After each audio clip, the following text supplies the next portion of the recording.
Selamat pagi adik-adik, kita bertemu kembali pada hari Minggu dan bulan yang baru, sehingga kita bertambah semangat untuk mendengarkan firman Tuhan. Nah, sebelumnya itu kita terlebih dahulu berdoa. Sebelum kita mendengarkan firman Tuhan, mari kita berdoa dengan sikap yang baik. Bapa dalam surga, kami bersyukur oleh karena kasih-Mu, kami boleh bertemu lagi untuk mendengarkan firman-Mu meskipun secara online. Kiranya Tuhan siapkan hati kami untuk mendengar. Dan kami juga bersyukur atas pemeliharaan-Mu sepanjang seminggu sampai pada hari ini kami dengan sehat dan juga Engkau telah memelihara kami selama kami belajar di rumah. Kiranya Tuhan siapkan hati kami saat ini dan kami serahkan doa dalam nama Yesus berdoa. Amin. Adik-adik, ketika bangsa Israel berada di padang gurun menuju tanah perjanjian, mereka tidak mengendarai mobil sebab belum ada mobil, di mana para pria berjalan menjaga semua ternak mereka, kambing dan keledai bersama-sama, dan mereka mengarahkan keledai menarik gerobak yang penuh dengan harta milik mereka. Para wanita dan anak-anak berjalan atau menaiki gerobak yang ditarik oleh keledai itu. Nah, adik-adik coba bayangkan perjalanan yang begitu jauh dan jalannya lamban, sehingga cukup membosankan, bukan? Nah, akhirnya bangsa Israel tiba di sana, mereka dapat melihat ke seberang sungai Yordan dan melihat tanah yang dijanjikan Allah bagi mereka bertahun-tahun yang lalu. Di sana gunung-gunungnya menjulang tinggi di antara lembah-lembah. Tanahnya memiliki air yang berlimpah dan lahan yang subur untuk ditanami sayur-sayuran dan buah-buahan. Namun yang terbaik adalah setelah bertahun-tahun mengembara di padang gurun, tanah ini akan menjadi rumah mereka.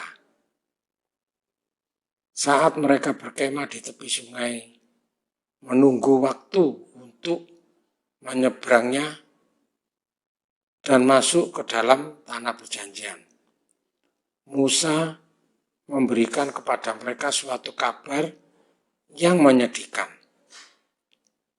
Dia berkata, "Aku tidak akan memasuki tanah ini bersama dengan kalian.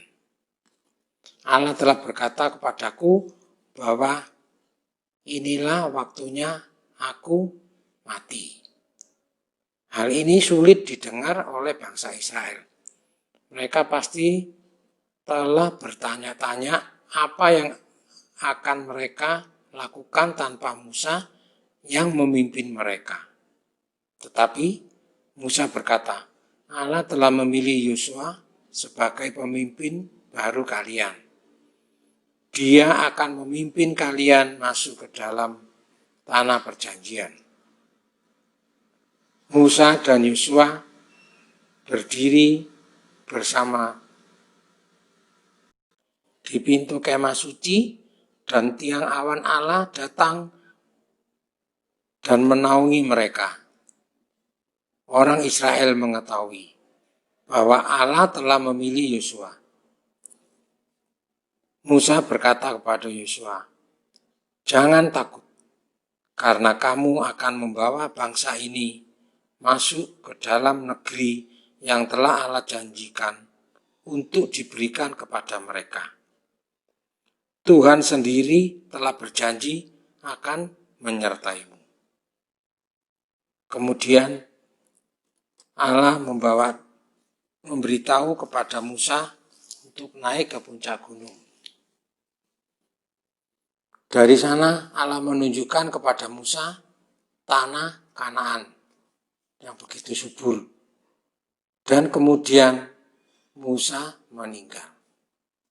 Allah sendirilah yang menguburkan jenazah Musa. Orang Israel menjadi sedih dan mereka berkabung untuk Musa selama 30 hari. Adik-adik, siapakah Yosua itu? Yosua adalah salah satu dari 2 pengintai orang Israel yang mendorong bangsa Israel 40 tahun sebelumnya untuk percaya kepada Allah dan masuk ke dalam tanah perjanjian.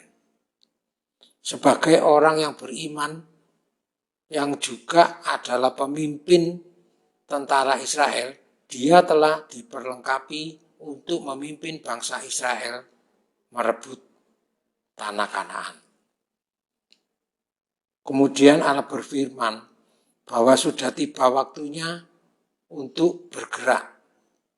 Yosua mengatakan kepada mereka untuk menggulung kemah mereka dan bersiap untuk berbaris menuju tanah perjanjian.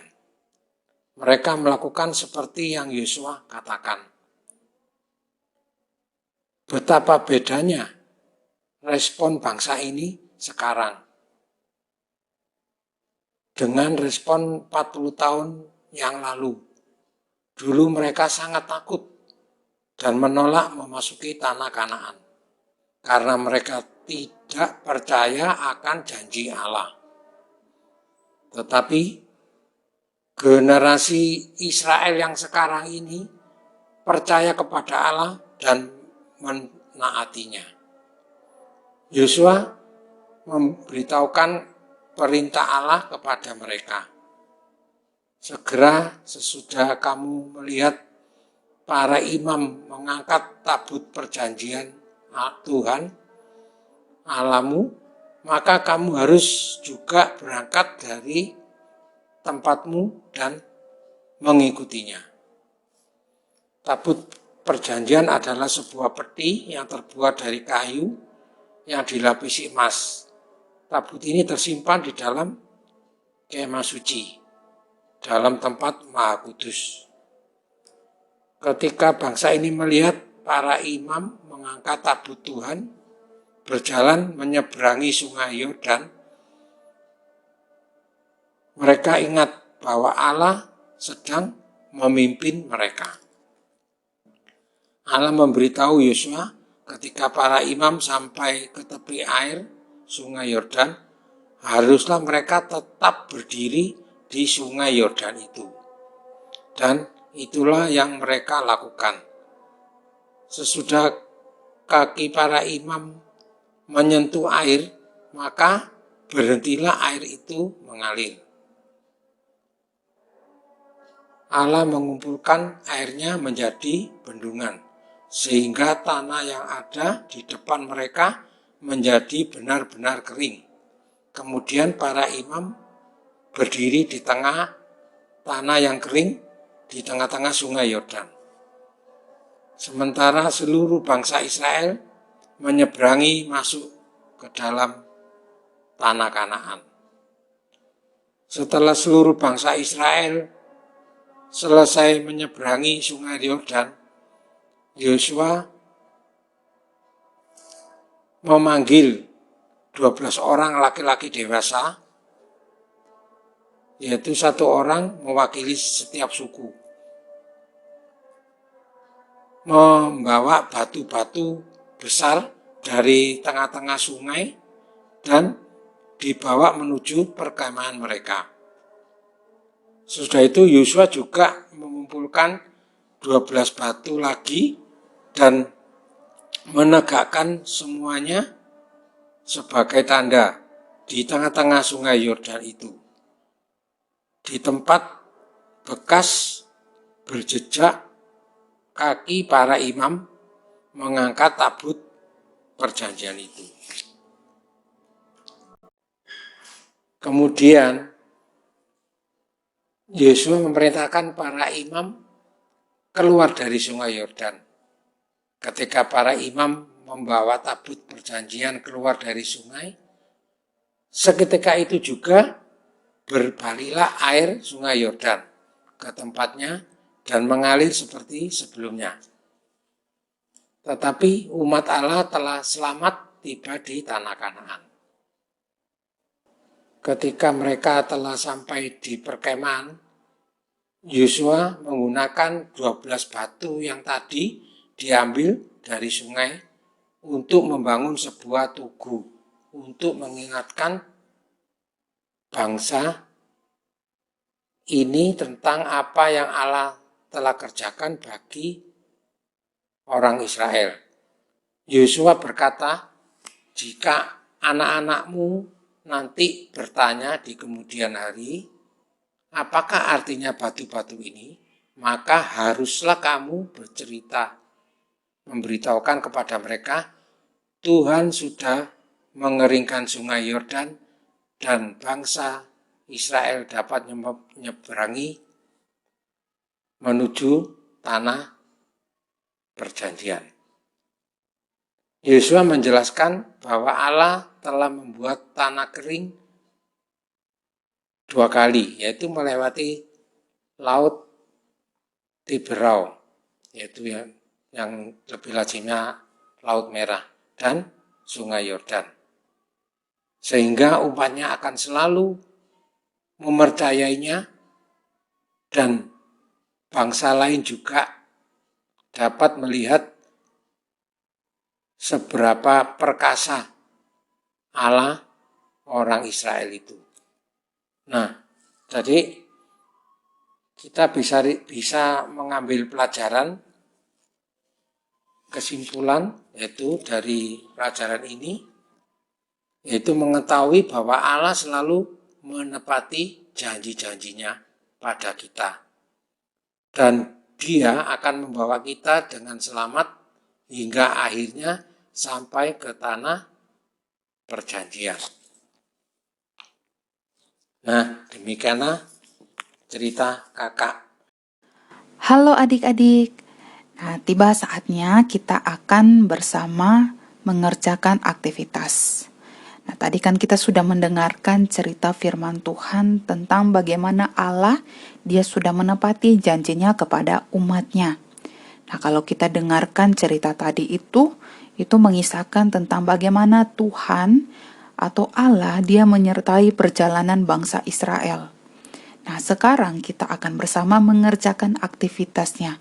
Aktivitasnya juga seputar dari cerita yang sudah kita dengarkan tadi. Nah, aktivitas muridnya yaitu tentang menyeberangi Sungai Yordan. Nah, adik-adik dapat melihat di lembar yang di belakang, pada sisi sebelah kiri tentang aku yakin. Nah, untuk aktivitas ini, adik-adik disuruh untuk memecahkan teka-teki dengan mencoret huruf B, F, X, dan Z. Nah, huruf-huruf yang tidak dicoret itu akan menunjukkan apa yang mereka percayai. Nah, setelah adik-adik menemukan jawabannya, tulisan saja jawabannya itu di kolom yang ada di bawah atau garis-garis yang ada di bawahnya. Lalu selanjutnya aktivitas yang berikut yang ada di sebelah kanan tentang apa janji Allah kepada Yosua. Nah, di situ ada petunjuknya. Petunjuknya yaitu isilah titik-titik yang ada di bawah ini dengan memilih kata-kata pada kotak berwarna. Kamu dapat mempercayai janji ini juga. Lalu petunjuknya itu di situ yaitu hitunglah jumlah huruf yang sesuai dengan jumlah garis yang tersedia. Lalu periksalah hasil kerjaanmu dengan membaca Yosua 1 ayat 9b. Nah, di bawah itu kan ada garis-garis. Adik-adik hitung garis-garis itu jumlahnya berapa, lalu cari jumlahnya yang sesuai dengan kata-kata yang ada di atasnya.